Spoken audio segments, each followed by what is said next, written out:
जनसंवाद खबर में आपका स्वागत। विभिन्न मांगों को लेकर आशा कार्यकर्ताओं ने घोसी पीएचसी परिसर में दिया धरना। कहा सरकार हमारी मांगे पूरी करे।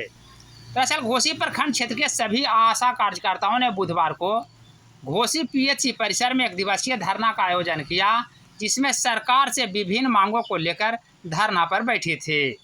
इस मौके पर लोगों को संबोधित करते हुए आशा कार्यकर्ता बबीता कुमारी ने बताया कि सरकार हमसे काम तो बराबर लेती है, लेकिन मजदूरों के बराबर भी नहीं देती है। इसको लेकर आशा कार्यकर्ताओं ने मांग किया कि हम लोगों की वेतन 10,000 रुपये किया जाए और वहीं बाकी लोगों की तरह अन्य सुविधाएं भी मुहैया कराई जाए। इस मौके पर आशा कार्यकर्ताओं ने जोरदार नारेबाजी भी की।